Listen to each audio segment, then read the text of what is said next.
কৰাজ্ঞে বসতি লক্ষ্মী কৰ মধ্যে সৰস্বতী কৰ মূলেতো গোবিন্দ প্ৰভাতে কৰ দৰ্শনং সমুদ্ৰ মেখলে দেৱী পৰ্বত স্তন মণ্ডলে বিষ্ণু পত্নী নমস্তুভং পাদস্পৰ্শং ক্ষমস্মে।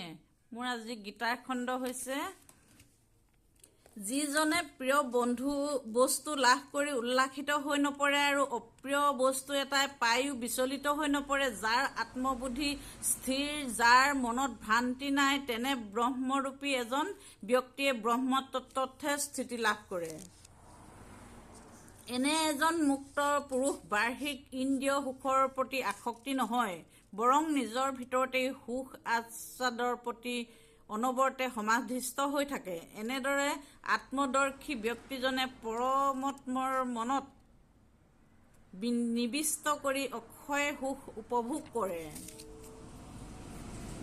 হে প্ৰিয় পুত্ৰসকল, এই মনুষ্য শৰীৰ পোৱাৰ পাছত জড় ইন্দ্ৰিয়সমূহ লাভ কৰিবৰ বাবে অক্লান্ত পৰিশ্ৰম কৰাৰ কোনো সাৰ্থকতা নাই।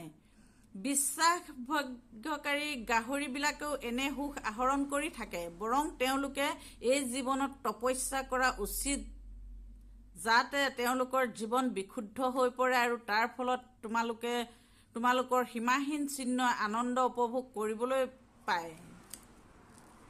এই দেহ ত্যাগ কৰাৰ আগতে যিজনে ইন্দ্ৰিয়ৰ বেগ সহ্য কৰিবলৈ সক্ষম হয় আৰু কাম ক্ৰোধাদিৰ বেগ সংযত কৰিব পাৰে, তেওঁৱেই আত্মসমাহিত ব্যক্ত আৰু তেওঁ সংসাৰৰ ভিতৰতেই সুখী। সংশয়ৰ ফলত সৃষ্টি হোৱা দ্বিধা ভাৱৰ পৰা মুক্ত, সংযত চিত্ত, নিষ্পাপ আৰু সকলো প্ৰাণীৰ হিত সাধনৰ প্ৰতি ঋষিসকলে ব্ৰহ্মনিৰ্মাণ লাভ কৰে। যিসকল সকলো ধৰণৰ জাগতিকৰ কামনা আৰু ক্ৰোধৰ পৰা মুক্ত, যিসকল আত্মদৰ্শী, যিসকল আত্মসংযত আৰু সিদ্ধি লাভৰ বাবে নিৰত প্ৰয়াসী, তেওঁলোক অচিৰেই ব্ৰহ্মনিৰ্মাণ লাভ কৰাটো নিশ্চিত।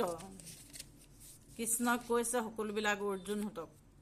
সকলো বাহিৰা ইন্দ্ৰিয় বিষয় মনৰ পৰা বাহিৰ কৰি দি দৃষ্টিক দুইটা চেলাউৰিৰ মাজত স্থিৰ কৰি নাকৰ ভিতৰত চলাচল কৰা প্ৰাণ আৰু অপ্ৰাণ বায়ুক স্থিৰ কৰাৰ জৰিয়তে মন, ইন্দ্ৰিয় আৰু বুদ্ধিক নিয়ন্ত্ৰণ কৰি মুক্তিকামী আত্মবাদীয়ে ইচ্ছা, ভয় আৰু ক্ৰোধৰ পৰা মুক্ত হয়। এনে স্তৰপ্ৰাপ্ত ব্যক্তিজন নিশ্চিন্তভাৱে মুক্ত বুলি কৈছে।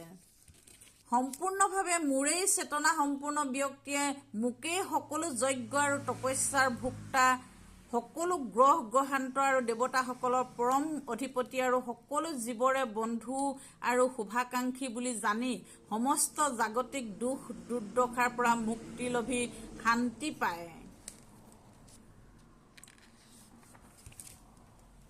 দুখ দুৰ্দশাৰ পৰা শান্তি পায় বুলি কৈছে। পৰমেশ্বৰ ভগৱানে কৈছে, যিজনে কৰ্মফল বাঞ্ছা নকৰাকৈ নিজৰ কৰ্তব্য কৰ্মসমূহ কৰি যায়, তেওঁৱেই আচল সন্ন্যাসী, তেওঁৱেই আচল যোগী। অগ্নিহোত্ৰ আদি যজ্ঞ কৰ্ম ত্যাগ কৰাজন বা নিষ্ক্ৰিয় হৈ থকাজন সন্ন্যাসী বা যোগী নহয়। যোগী চব হ'ব নোৱাৰে। যিজনে প্ৰকৃতত কামবিলাক কৰে তেওঁহে প্ৰকৃত সন্ন্যাসী হয়। সেই পাণ্ডৱ, যাক সন্ন্যাস বুলি কোৱা হয়, তাকেই যোগ বা ভগৱানৰ লগত সম্পৰ্ক বুলি জানিবা।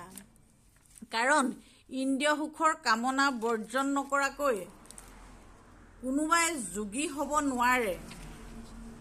যোগী হ'বলৈ বহুত গুণ লাগিব। যেতিয়া এজন ব্যক্তিয়ে ইন্দ্ৰিয় সুখৰ অন্বেষণত বা সকাম কৰ্মত প্ৰবৃত্ত নহয় আৰু সকলো পাৰ্থিৱ বাসনা ত্যাগ কৰে, তেতিয়া তেওঁ যোগাৰূঢ় বোলা হয়।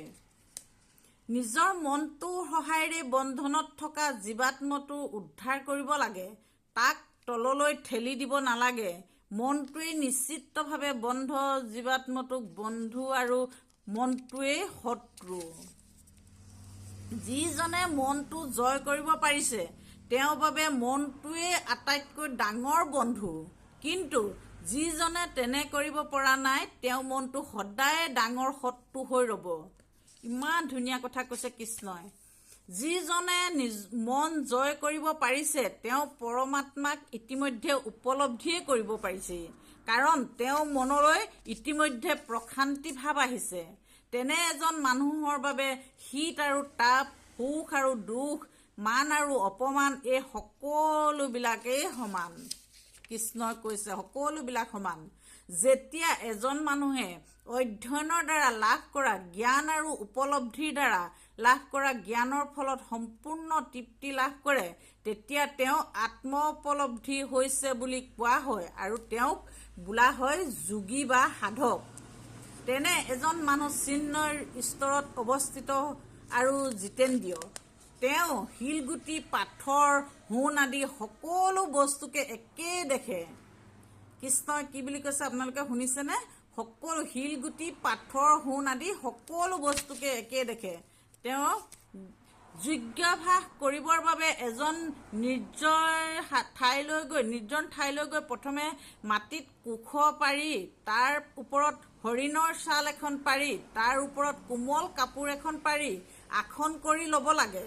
আসনখন বৰ ওখও হ'ব নালাগে, বৰ চাপও হ'ব নালাগে আৰু পবিত্ৰ ঠাই প্ৰতিষ্ঠিত হ'ব লাগে। নিজৰ মন, ইন্দ্ৰিয় আৰু ক্ৰিয়াসমূহৰ নিয়ন্ত্ৰিত কৰি মনটোক এটা নিৰ্দিষ্ট বিন্দুত স্থিৰ ৰাখি যোগীজন সুদৃঢ়ভাৱে বহি লৈ নিজৰ অন্তৰ বিশুদ্ধ কৰাৰ অৰ্থে যোগ্যাভ্যাস কৰিব লাগে। দেহা, ডিঙি আৰু মূৰটো পোন কৰি ৰাখিব লাগে। নিজৰ নাকৰ আগটোলৈ একেথৰে চাব লাগে। মনটো শান্ত আৰু সংযত কৰি ৰাখিব লাগে। মনত কোনো ভয় ৰাখিব নালাগে, কোনো যৌন সম্পৰ্কৰ কথা ভাবিব নালাগে। এনেদৰে আসনত বহি হৃদয়ত কেৱল মোকেই ধ্যান কৰিব লাগে আৰু মোকেই জীৱনৰ শেষ লক্ষ্য বুলি ল'ব লাগে। তেতিয়া সকলোত মন সন্তুষ্ট হৈ থাকিব পাৰিব তেওঁ।